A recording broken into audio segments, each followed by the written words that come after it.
Hi all, welcome back to my YouTube channel. ಇವತ್ತಿನ ವಿಡಿಯೋದಲ್ಲಿ baby vaccine ಆದ ನಂತರ ಮಗುನ ಹೇಗೆ ಕೇರ್ ಮಾಡಬೇಕು ಅನ್ನೋದ್ರ ಬಗ್ಗೆ ಸಂಪೂರ್ಣವಾಗಿ ನಾನು ನಿಮಗೆ ಇವತ್ತು ತಿಳಿಸ್ಕೊಡ್ತೀನಿ.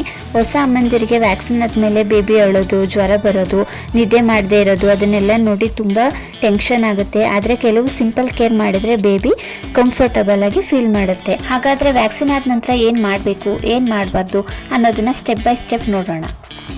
ಮೊದಲಿಗೆ ಒಂದು ಮುಖ್ಯ ವಿಷಯ, ವ್ಯಾಕ್ಸಿನ್ ಬೇಬಿ ಹೆಲ್ತ್ಗೆ ತುಂಬ ಮುಖ್ಯ. ಇದು ಬೇಬಿಗೆ ಹಲವು ಸೀರಿಯಸ್ ಡಿಸೀಸಸ್ಸಿಂದ ಪ್ರೊಟೆಕ್ಷನ್ ಕೊಡುತ್ತೆ. ಕೆಲವೊಮ್ಮೆ ಇಂಜೆಕ್ಷನ್ ಆದ ನಂತರ ಬೇಬಿಗೆ ಸಣ್ಣ ಫೀವರ್, ಸ್ವೆಲ್ಲಿಂಗ್, ಇರಿಟೇಷನ್ ಬರ್ಬೋದು. ಅದು ನಾರ್ಮಲ್ ರಿಯಾಕ್ಷನ್ ಆಗಿರ್ಬೋದು.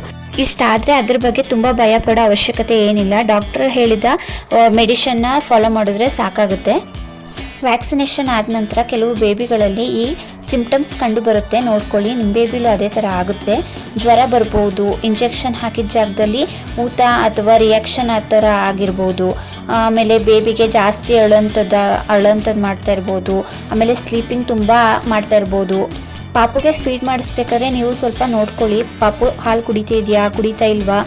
ಬೇಬಿ ಇಂಜೆಕ್ಷನ್ ಮಾಡಿಸಿದಾಗ ಕಡಿಮೆ ಹಾಲಿನ ಕುಡಿತಾ ಇರುತ್ತೆ, ಅದನ್ನು ಸ್ವಲ್ಪ ನೀವು ನೋಡ್ಕೋಬೇಕಾಗುತ್ತೆ. ಇವು ಸಾಮಾನ್ಯ ರಿಯಾಕ್ಷನ್ ಆಗಿರುತ್ತೆ. ಆದರೆ ಬೇಬಿ ತುಂಬ ವೀಕ್ ಆಗಿದ್ರೆ ಇಲ್ಲ ಬೇರೆ ಥರ ರ್ಯಾಷಸ್ ಎಲ್ಲ ಆಗಿಬಿಟ್ಟಿದ್ರೆ ಡಾಕ್ಟರ್ನ ನೀವು ಕನ್ಸಲ್ಟ್ ಮಾಡಲೇಬೇಕಾಗುತ್ತೆ. ವ್ಯಾಕ್ಸಿನ್ ಆದ ನಂತರ ಬೇಬಿಗೆ ಮೈಲ್ಡ್ ಆಗಿ ಫೀವರ್ ಬರೋದು ಕಾಮನ್. ಆ ಸಮಯದಲ್ಲಿ ನಾವೇನು ಮಾಡಬೇಕಪ್ಪ ಅಂತ ಅಂದರೆ ಬೇಬಿಗೆ ಅರ್ಧ ಗಂಟೆ ಬಿಟ್ಟು ಅರ್ಧ ಗಂಟೆ ಫೀಡ್ ಮಾಡಿಸ್ತಾನೆ ಇರಬೇಕು. ಯಾಕಪ್ಪ ಅಂತ ಅಂದರೆ ಅದು ತುಂಬ ಸುಸ್ತಾಗಿರುತ್ತೆ, ಇಲ್ಲ ಅದಕ್ಕೆ ಕುಡಿಯೋಕ್ಕಾಗದೇ ಇರ್ಬೋದು, ಆ ಥರ ಎಲ್ಲ ಆಗಿರುತ್ತೆ. ಅದಕ್ಕೋಸ್ಕರ ನಾವು ಪದೇ ಪದೇ ಹಾಲನ್ನು ಕುಡಿಸ್ತಾ ಇರಬೇಕು.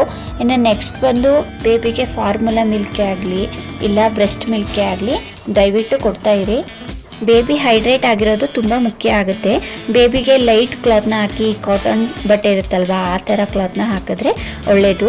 ರೂಮ್ ಟೆಂಪ್ರೇಚರ್ನ ತುಂಬ ಕಂಫರ್ಟಬಲ್ ಆಗಿ ಇಟ್ಕೊಳ್ಳಿ, ಆಯಿತಾ. ಡಾಕ್ಟರ್ ಕೊಟ್ಟ ಮೆಡಿಷನ್ನು ಅಷ್ಟೇ ಕರೆಕ್ಟ್ ಟೈಮ್ಗೆ ಬೇಬಿಗೆ ಕೊಡಿ, ಇದು ತುಂಬ ಮುಖ್ಯ. ತುಂಬ ಮುಖ್ಯವಾಗಿ ಡಾಕ್ಟರ್ ಹೇಳಿದೆ ಸೆಲ್ಫ್ ಮೆಡಿಷನ್ನ ಬೇಬಿಗೆ ದಯವಿಟ್ಟು ಯಾರು ಕೊಡೋಕ್ಕೆ ಹೋಗಬೇಡಿ. ಬೇಬಿಗೆ ಇಂಜೆಕ್ಷನ್ ಮಾಡಿದ ಪ್ಲೇಸ್ನ ಹೇಗೆ ಕೇರ್ ಮಾಡಬೇಕು ಅನ್ನೋದಂತೂ ನ್ಯೂ ಮಾಮ್ಸ್ ತಲೆಯಲ್ಲಿ ಟೆನ್ಷನ್ನೇ ಆಗಿ ಹೋಗಿರುತ್ತೆ. ಅದಕ್ಕೆ ನಾನು ಪಾಪುದೆಲ್ಲ ವಿಡಿಯೋ ಮಾಡಿ ಇಟ್ಕೊಂಡಿದ್ದೆ, ಅದು ಬೈ ಮಿಸ್ಸಾಗಿ ಡಿಲೀಟ್ ಆಗೋಗಿದೆ. ಪ್ಲೀಸ್ ದಯವಿಟ್ಟು ಕ್ಷಮಿಸ್ಬಿಡಿ. ಅದಕ್ಕೋಸ್ಕರ ಹಿಂಗೆ ವಾಯ್ಸ್ನ ಕಂಟಿನ್ಯೂ ಮಾಡ್ತಾಯಿದ್ದೀನಿ. ಹೇಗೆ ಕೇರ್ ಮಾಡಬೇಕಪ್ಪ ಅಂತ ಅಂದರೆ ಇಂಜೆಕ್ಷನ್ ಮಾಡಿರ್ತಾರಲ್ವ ಆ ಜಾಗನ ದಯವಿಟ್ಟು ಯಾರು ಮುಟ್ಟಕ್ಕೆ ಹೋಗಬೇಡಿ. ಅದಕ್ಕೆ ಫಸ್ಟ್ ಹಾಸ್ಪಿಟಲಿಂದ ಬಂದ ತಕ್ಷಣ ಬೇಬಿದು ಬಟ್ಟೆನ ಚೇಂಜ್ ಮಾಡಿ ಲೂಸ್ ಆಗಿರೋಂತಹ ಕಾಟನ್ ಬಟ್ಟೆನ ಹಾಕಿ, ಮತ್ತು ಬೇಬಿಗೆ ಕೈಗೋ ಮತ್ತು ಕಾಲಿಗೆಲ್ಲ ಇಂಜೆಕ್ಷನ್ ಮಾಡಿರ್ತಾರಲ್ವ ಆ ಪ್ಲೇಸಿಗೆ ಸ್ವಲ್ಪ ಶೀತ ಮಾಡಿಕೊಂಡು ಕಾಟನ್ ಬಟ್ಟೆನ ಶೀತ ಮಾಡಿಕೊಂಡು ಆ ಪ್ಲೇಸಿಗೆ ಇಡಿ. 1-2 ಡೇಸ್ ಬೇಬಿಗೆ ಸ್ನಾನನೇ ಆಗಲಿ ಅಥವಾ ಮಸಾಜ್ ಮಾಡೋದೇ ಆಗಲಿ ಮುಟ್ಟೋದೇ ಆಗಲಿ ಮಾಡೋಕ್ಕೆ ಹೋಗಬೇಡಿ. ಬೇಬಿನ ಫ್ರೀಯಾಗಿ ಬಿಡಿ, ಅಷ್ಟೇ ಸಾಕು. ಬೇಬೀಸ್ ವ್ಯಾಕ್ಸಿನ್ ಆದಮೇಲೆ ತುಂಬ ಕ್ರೈ ಮಾಡ್ತಾ ಇರುತ್ತೆ.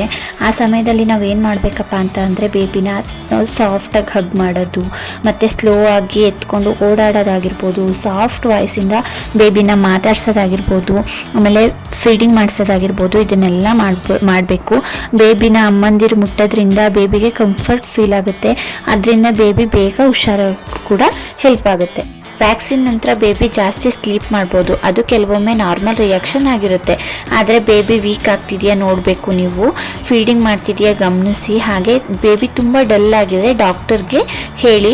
ಬೇಬಿಗೆ ತುಂಬ ರೆಸ್ಟ್ ಮಾಡೋಕ್ಕೆ ಬಿಟ್ಟಷ್ಟು ಬೇಬಿ ಬೇಗ ರಿಕವರ್ ಆಗೋಕ್ಕೆ ಹೆಲ್ಪ್ ಆಗುತ್ತೆ. ಒಟ್ನಲ್ಲಿ ಹೇಳೋದಾದರೆ ವ್ಯಾಕ್ಸಿನ್ ನಂತರ ಲಿಟಲ್ ಎಕ್ಸ್ಟ್ರಾ ಕೇರ್ ಕೊಟ್ಟರೆ ಸಾಕು. Baby care, comfort and proper rest ಕೊಟ್ಟರೆ ಬೇಬಿ ಫೈನ್ ಆಗುತ್ತೆ. ಈ ವಿಡಿಯೋ ಹೆಲ್ಪ್ಫುಲ್ ಅನಿಸಿದ್ರೆ ಲೈಕ್ ಮಾಡಿ. ಇನ್ನಷ್ಟು ಬೇಬಿ ಕೇರ್ ವೀಡಿಯೋಸ್ಗಾಗಿ ನನ್ನ ಚಾನಲ್ನ ಸಬ್ಸ್ಕ್ರೈಬ್ ಮಾಡ್ಕೊಳ್ಳಿ. ಏನಾದರೂ ಡೌಟ್ಸ್ ಇದ್ದರೆ ಕಮೆಂಟ್ ಮಾಡಿ. Thank you for watching.